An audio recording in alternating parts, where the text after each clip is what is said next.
How you going, guys? Curtis from Cutting Edge Engineering. So today we're going to be continuing on with our Franna crane project, and for today's job we are going to be disassembling the engine.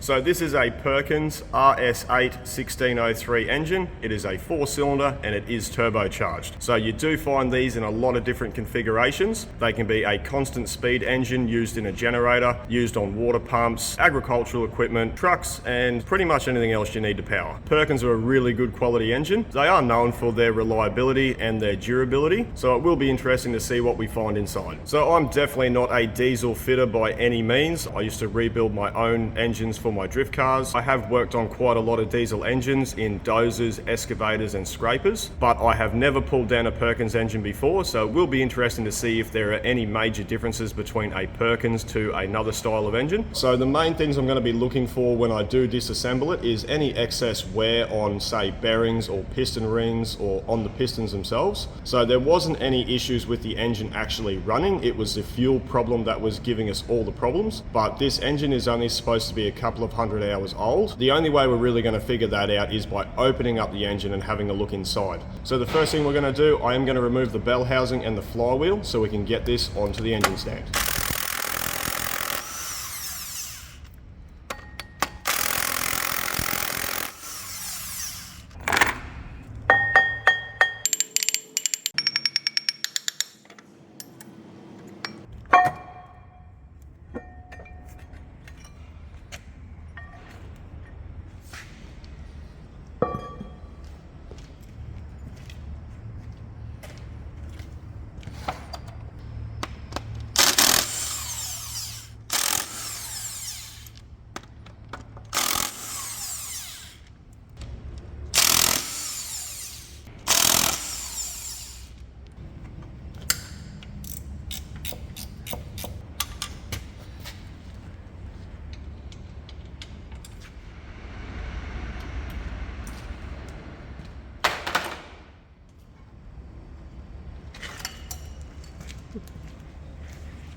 That mounted, we can put it up on the stand.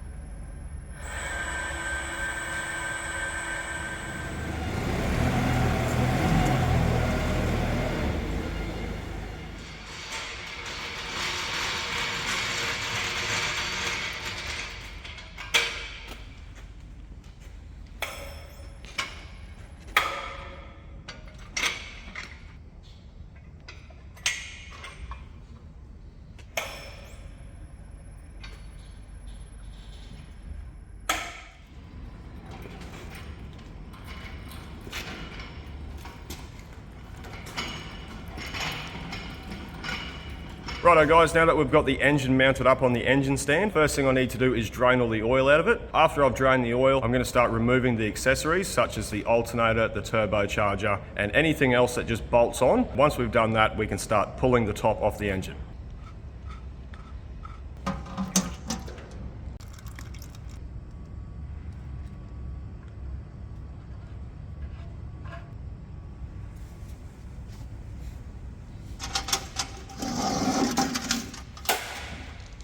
Now the oil's drained and out of the way, I'm going to remove the alternator.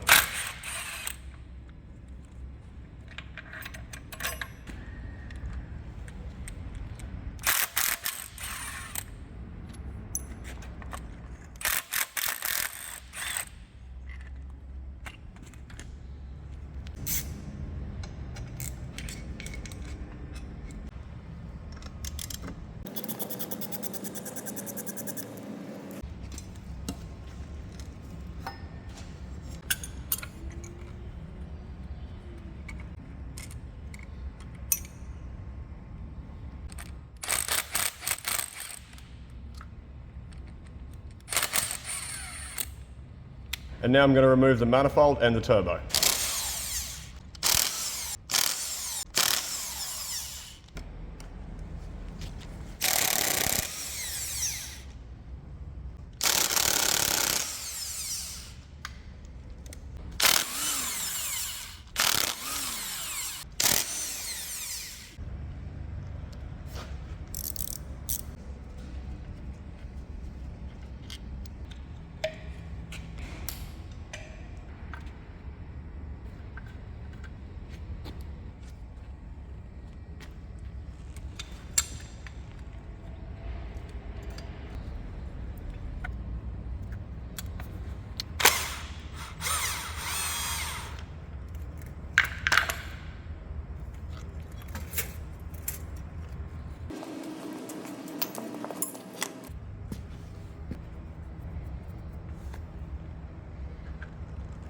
Now I'm going to remove the valve cover, then I'm going to remove the rockers and the push rods.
So just a couple of other little things to remove, and then we can start unbolting the head.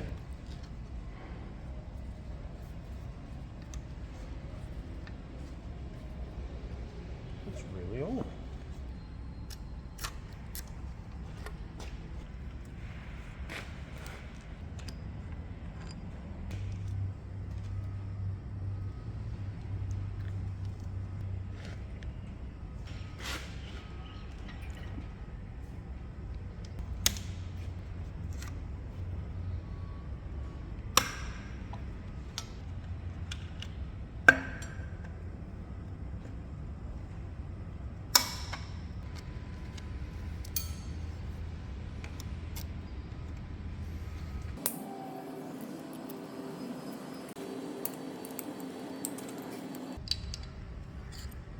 Now we can unbolt and remove the head.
So first impressions after removing the head, we do have moisture in number 4 and number 1. That's quite unusual considering the engine has been completely sealed. They look to be like little cornflakes that are growing in the piston. I'm not really sure what's going on in there. I did notice one small area of the gasket on number 4 was actually pushed out as if it had been over pressurized and the gasket had moved, which may have resulted in water and coolant getting into number 4. But I didn't see any damage on the gasket around number 1 cylinder, so I'm not sure why that's happening in there, but it does look like some sort of liquid has reacted with the top of the piston. That doesn't look real good. We're not going to know the extent of the damage until we remove the pistons out of the sleeves, so we're going to continue to pull down the rest of the motor.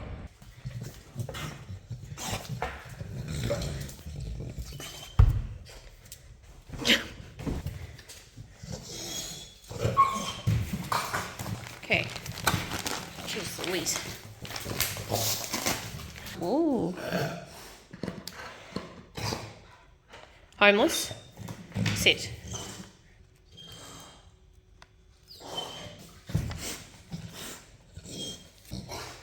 Spin around. Oh, good boy. That's it. It's gone. No.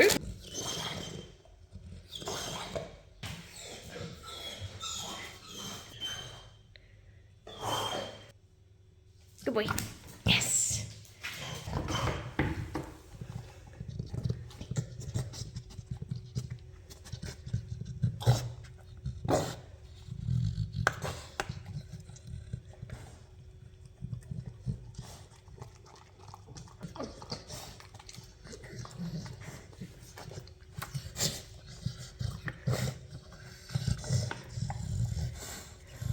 So I'm just going to get the rest of the coolant drained out of the block, then I can remove the compressor and the timing cover.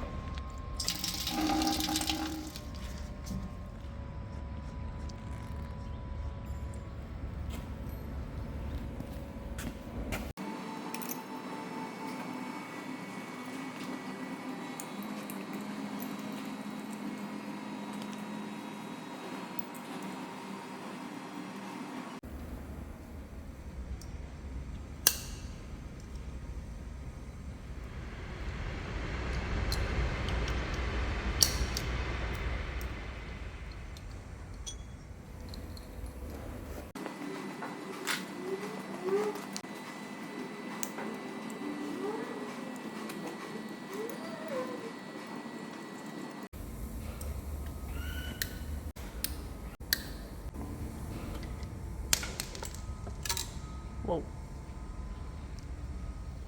Wow.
Should I just pull that off?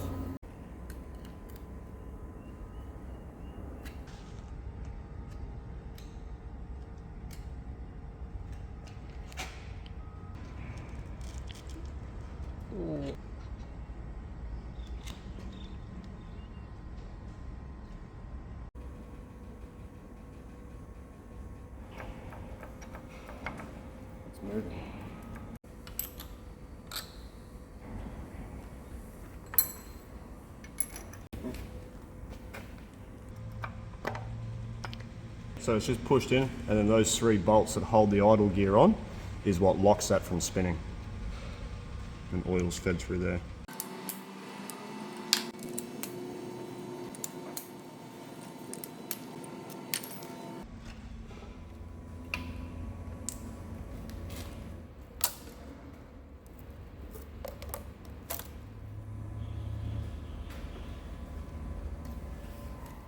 Now that all that's off, I'm going to rotate the motor on the engine stand so I can remove the sump.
So with the sump off, I did find that there is a lot of murky oil in there, and by murky, it's not the right colour for a diesel engine to produce that colour oil, unless something has actually contaminated it. And I also noticed around the oil pickup, there is a lot of debris in the strainer, and some of that debris is actually quite gritty. It feels like sand. There is also some surface rust, or what looks to have been surface rust, on the balance shafts. So it is highly possible this motor might have had water in it at some stage. So now what I'm going to do, I'm going to remove the balance shafts and the oil pump. That way I'll have clear access to remove the rod caps and pull out each piston.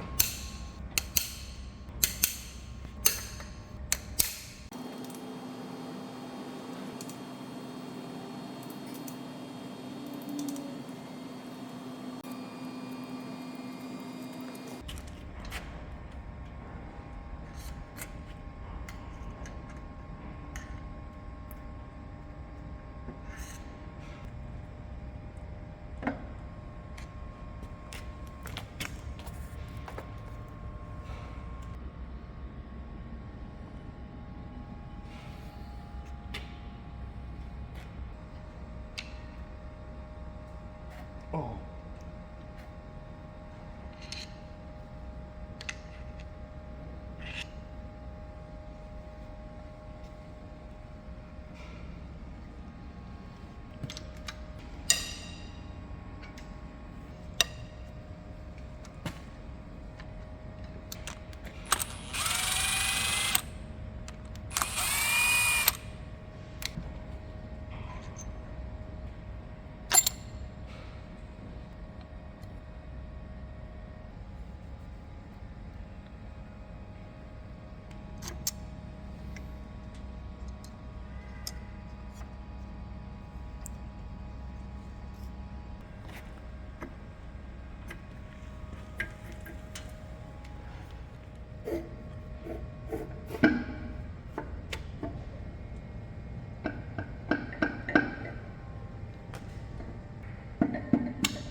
Put to the side, get out the next one.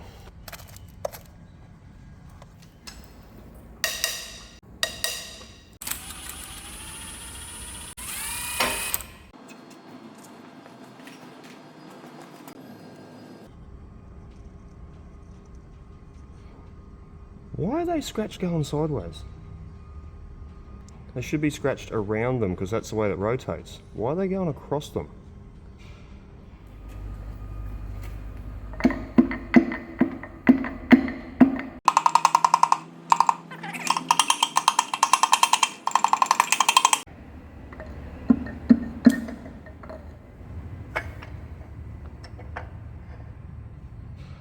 Extremely rusty.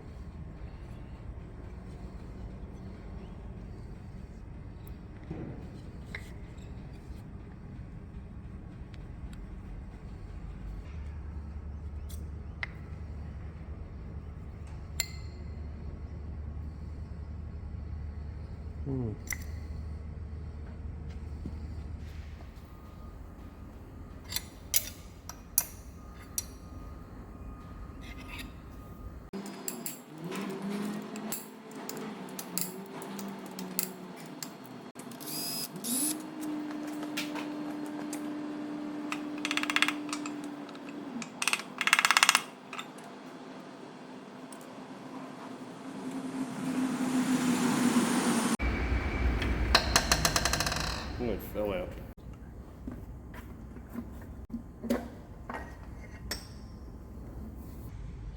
That's what they're supposed to look like.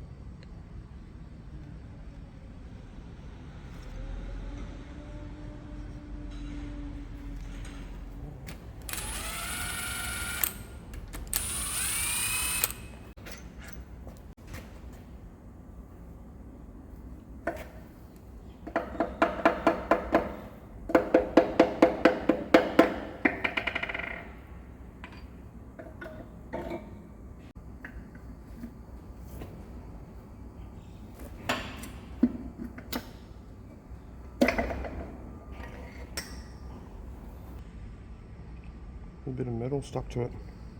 That's a bit of metal. It's foreign.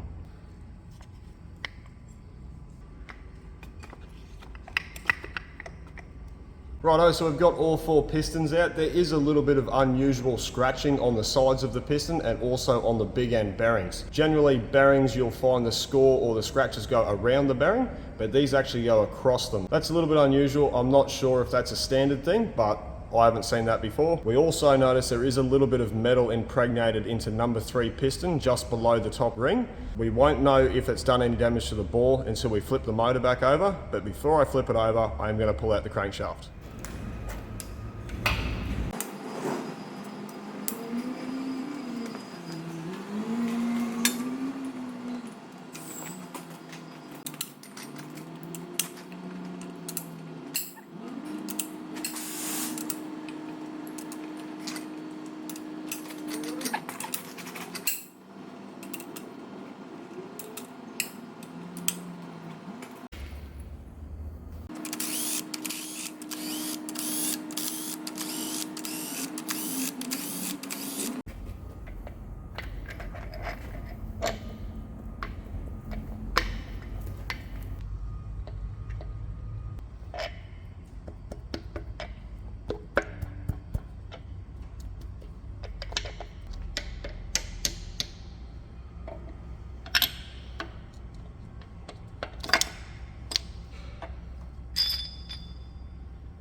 Righto guys, so after removing all the main caps off the crankshaft, all of them were in pretty good shape except for number 5. It does have a scratch all the way around the crankshaft and also on the bearing. I don't think it's going to be a massive issue. It's probably something that could be linished out. So now we're going to do a quick inspection of the crankshaft.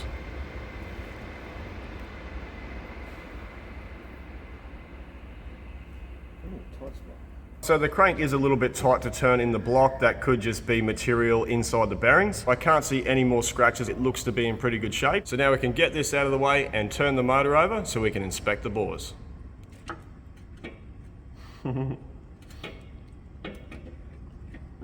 missed by that much.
So after having a quick look at the bores, I don't need to look very hard to see that all 4 of them do have issues. Number 1 and number 4 have got rust marks that go around the diameter of the bore. You can feel them with your fingernail. That's the rust line.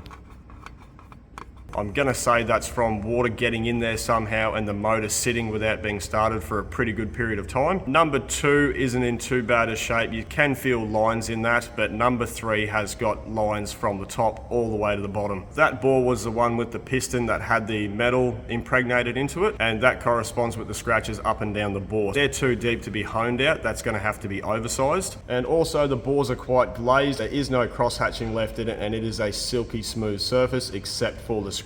Cylinder bores should have a rough surface in order to carry oil to lubricate the cylinder and the piston, which means the motor has been idling for a long period of time. So now that I've stripped down the engine and had a good look at it, I do not believe this is a 400-hour-old engine. This has got a lot of wear on it, and there is far too much damage that is done internally for it to be only 400 hours old. It was probably an exchange engine they picked up from a wrecker or a second-hand parts supplier, but definitely not brand new. So now that we know the condition of the engine, it sort of does change things because we were working on a standard rebuild. Because now the bores are going to have to be machined oversized and we're going to need oversized pistons. That is going to change the overall cost of rebuilding this motor. Not only that, because we're not going to be cutting corners on this project, I do need to take into account all of the other parts that I'm going to need to buy, such as an injector pump, a set of injectors, and also getting the cylinder head serviced. So now I need to sit down and work out whether it's cost effective to rebuild this or replace it with something else. So that's as far as I can go on the engine for now, but stay tuned for the next update because I've got a lot more to do to that crane.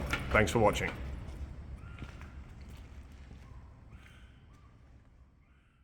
Just not righto, guys.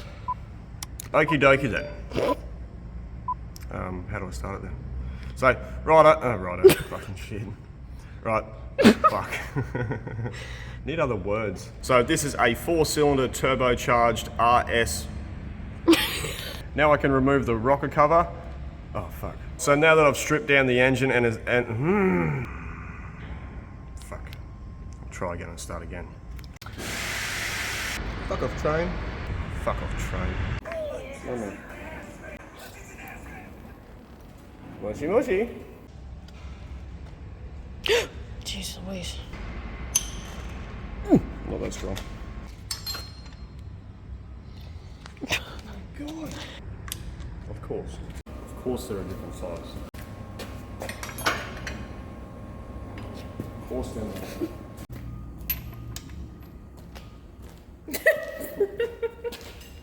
1 out of 50. Finally got the right one. What the F is going on there? I don't know. It's made muesli. And it has started to grow some sort of Porridge. white powder. Don't touch it. So now I need to sit down and work out whether it's cost effective to rebuild this or replace it with something else. No hints what Curtis would prefer. That was the crocodile. Oh my god. What are you doing? Hang on. Hey, you little bugger. Sit.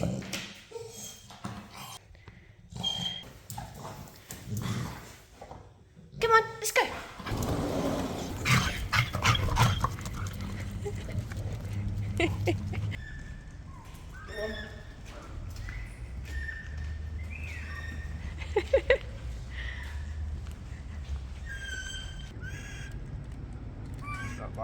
on. Oh. Hoppity hop hop hop. Their little hops are so cute.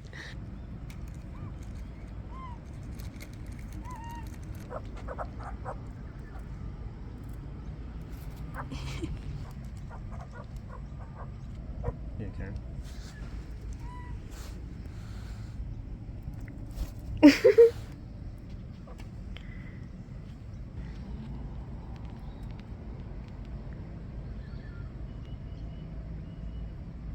What was that?